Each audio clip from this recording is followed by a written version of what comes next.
Hi everyone, my name is Matt and welcome to my channel. Bright yellow is a color a lot of painters struggle with. Yellow doesn't cover very well and it can take a lot of layers for a bright finish. But with a few simple tricks and painting everything in the right order, you can get some really nice results. So let's grab our brushes and get started. I started out by undercoating the model with white primer. I sprayed a few thin layers with my airbrush until I had a really bright finish. You could use a spray can if you don't have an airbrush, but make sure it's a bright white. I wouldn't recommend using a gray sear or wraithbone undercoat for this guide. Rather than start with the armor, I think it's easier to paint the other stuff first. I began by base coating the leather, boots, and cloth with Basilicanum gray. I'm doing my best to avoid spilling paint on the armor. Some spills will be unavoidable, but try to be as clean as possible. It'll save a lot of time later. When working with contrast paints, I like to paint one section at a time. Use plenty of paint to make sure it flows into all the recesses. Then use the brush to soak up any excess paint afterwards. The cloth, boots, and leather will all end up being different colors later, but the gray will provide a nice base for all of them. I painted a second layer of Basilicanum gray on the cloth to deepen the color and to smooth out any uneven areas.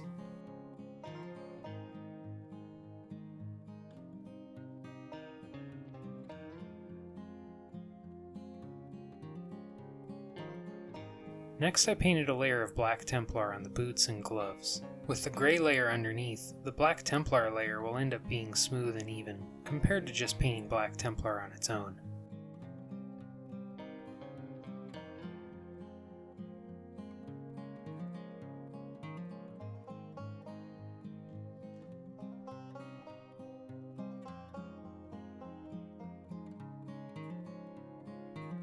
I'd like the leather to be a dark brown, so I painted those areas with a layer of Garagax sewer.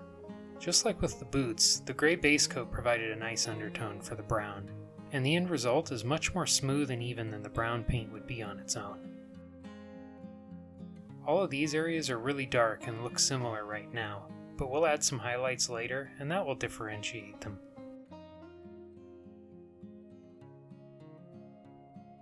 Next I painted the skin with a layer of Darkoath flesh.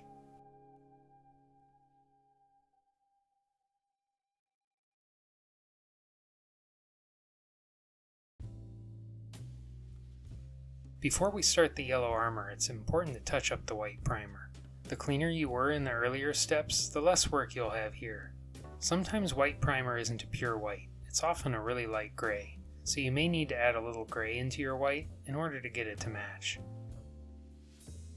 We'll be building up some depth with a couple different yellow paints. First I base coated the armor with Bad Moon Yellow contrast paint. This is a very bright lemon yellow, and it'll provide a great base for the layers that go above it. After the first layer dried, I painted a second for an even finish.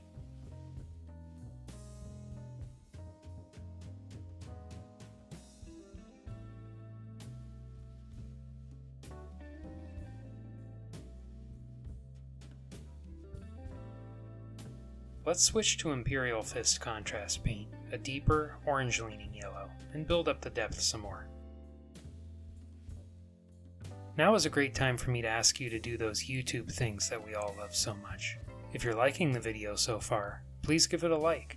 And don't forget to subscribe to the channel so you don't miss out on any future content. If you really like what I'm doing here and want to support the channel further, consider being a channel member. We have some perks including a Discord server and early access to videos.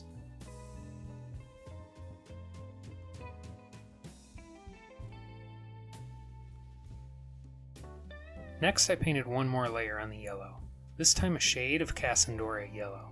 Paint this all over the armor and pay special attention to the large smooth areas, like the shoulder pads. Use the brush to direct paint away from the raised sections. By keeping the armor as smooth and as even as possible now, it'll make things much easier later on if you feel like taking the armor a step further with highlights.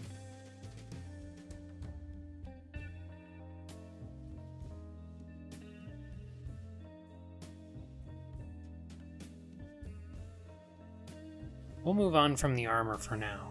Next I base coated the metal areas with Iron Hand steel.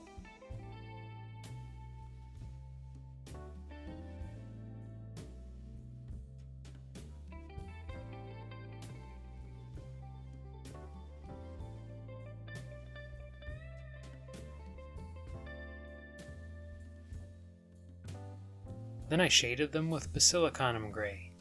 Think of this color like a stronger version of Nuln Oil. It's great for shading metals.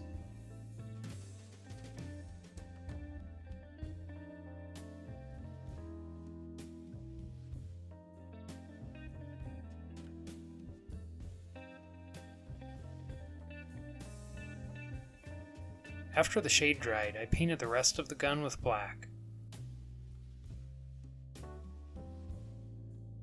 I also painted some black around the joints that are going to be glued together later. There's almost always a gap when gluing together the parts, and painting it black first will give a cleaner end result.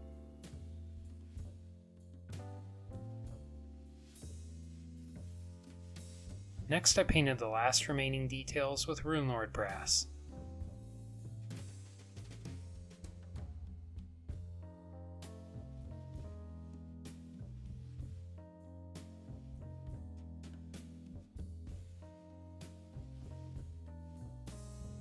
And then I shaded the brass with Darkoath flesh.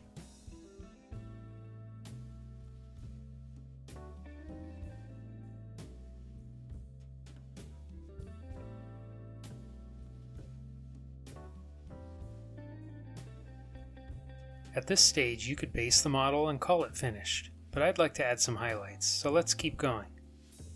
First let's work on the gray cloth, starting with a glaze of Stormvermin fur. Thin the paint down with water, about 2 parts water to 1 part paint, and with barely any paint on your brush, apply some to the raised edges and folds of the fabric. There should be very little paint going on the model, and it should dry almost immediately. Because the layer is so thin, it's transparent and the base color is still showing through. Each successive layer you apply will make the color more opaque. You can build up these layers on top of each other to create a blended effect, and it will look much smoother than if the paint was used at full strength.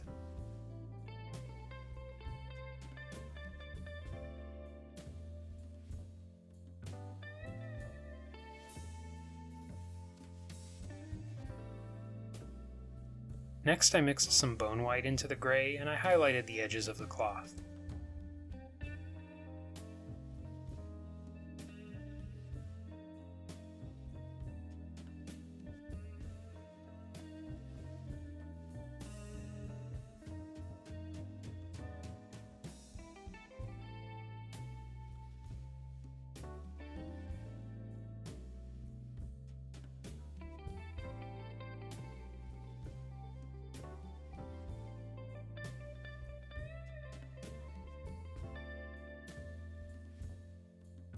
I highlighted the leather in a similar way, beginning with glazes of Mournfang brown.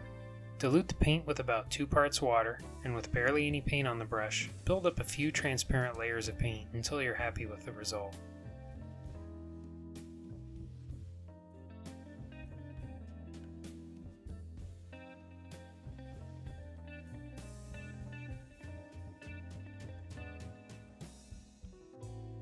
Then I grabbed some undiluted Mournfang brown and painted the edges of the leather.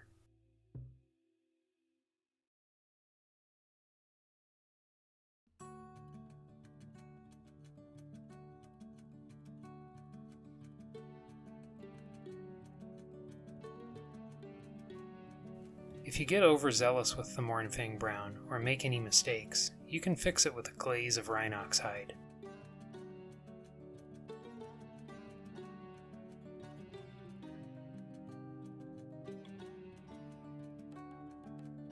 I'd like to add one more highlight to the leather, so I mixed some Bonewhite into the Mournfang brown and picked out the sharpest edges.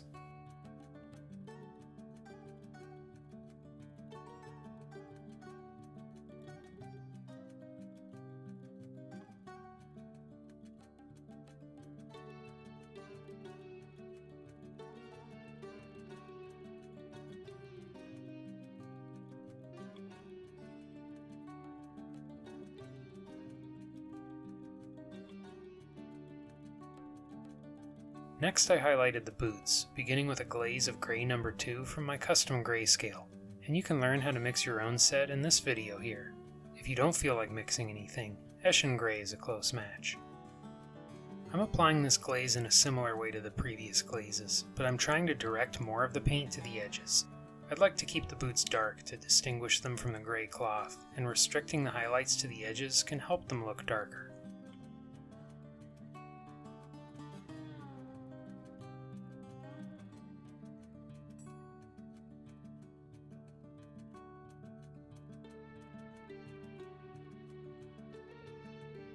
If you make any mistakes, you can easily correct it with a glaze of black paint thinned with water.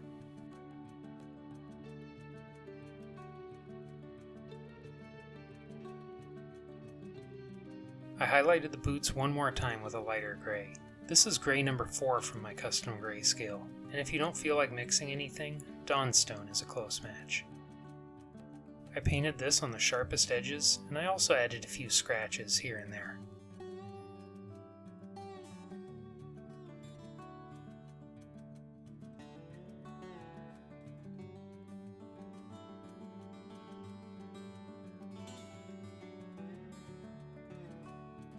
Now for the best part, the yellow armor.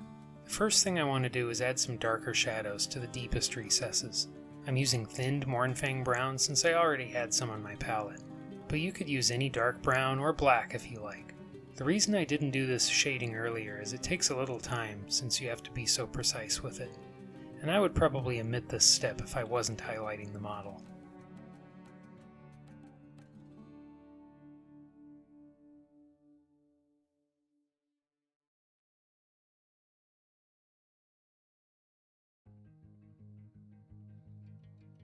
Next, let's start highlighting the armor with a glaze of Flash Gitz yellow.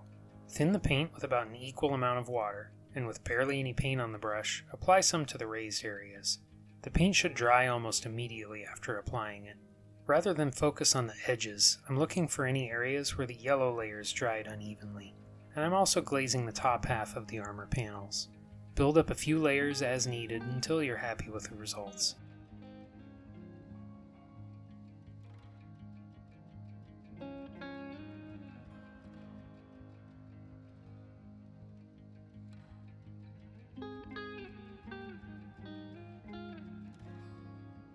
The armor is looking nice and vibrant, so now it's time for an edge highlight to make everything pop. I like using Toxic Yellow. It's really bright, almost white, and does a great job of defining all the edges. It's important to keep these lines as narrow as possible though, because the paint is so light, the model can end up looking chalky if the highlights are too wide.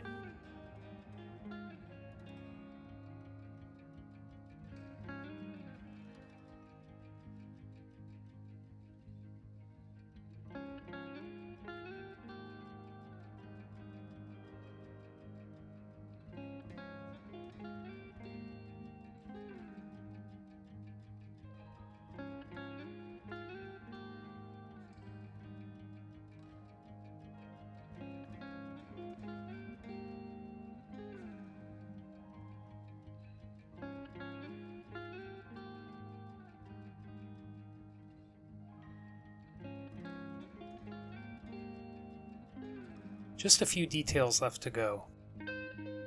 And next I highlighted the silver areas with a glaze of Iron Hand steel. The shade earlier not only darkened the metal, but it also got rid of the shine. I like to think of this step like polishing the metal. I'm not painting it everywhere, just where I want the metal to be shiny again.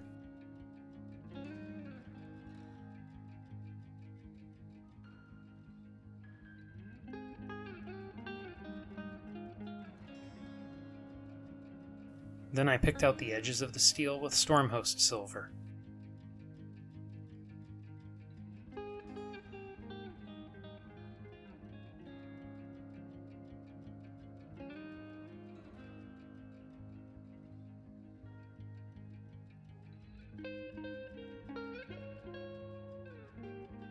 Next I highlighted the brass areas with a mix of Stormhost silver and Runelord brass. You could use Canoptic alloy if you don't feel like mixing anything. It's a pretty close match.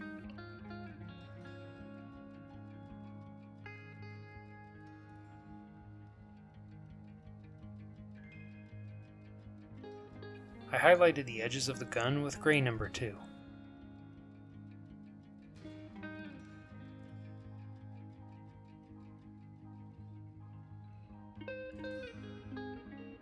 There are some really tiny details on the top of the gun, and rather than paint the edges of each one, I find it easier to paint the whole thing gray first, and then add a black line in the center of each.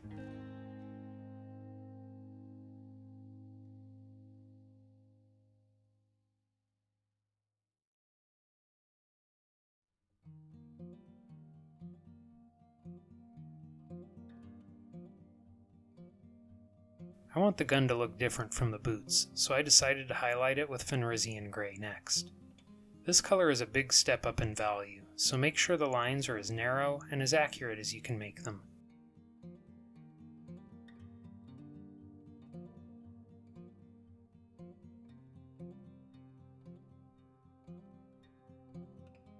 I highlighted the skin with Kislev flesh, first with some light glazes, followed by a sharper edge highlight.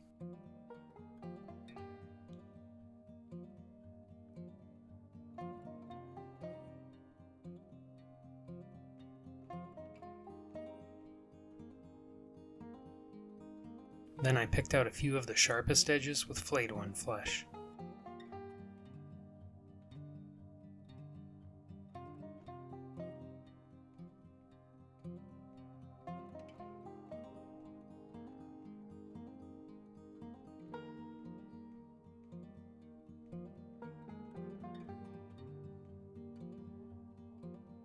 Next, I carefully painted the eyes, beginning with some slightly thinned black paint. After that dried, I painted the eyes white, leaving a thin black outline.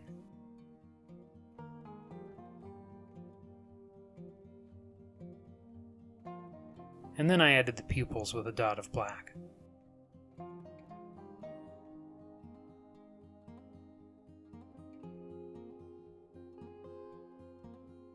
I highlighted the hair with a couple glazes of Steel Legion Drab, followed by a sharp line highlight. I forgot to film it earlier, but I base coated the hair with Garagax Sewer.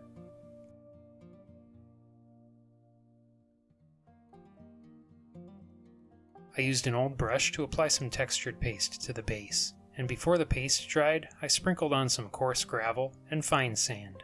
After the base dried, I painted it with a layer of thinned Mournfang brown, followed by a dry brush of Zandri dust. I painted the rocks with Stormvermin fur, and then shaded them with Nuln oil. I painted the edge of the base black, and after that dried, I applied patches of static grass with superglue. Then I assembled the model with superglue and applied the decals. I'd like to give a big shout out to our channel members. Thank you so much for your support. It really is a huge help. If you want to be like these amazing people and help support what I'm doing here, just click the join button down below. Thank you. Painting a bright yellow is a lesson in patience, a lot like painting white. Painting the yellow itself isn't very difficult. It's fairly simple.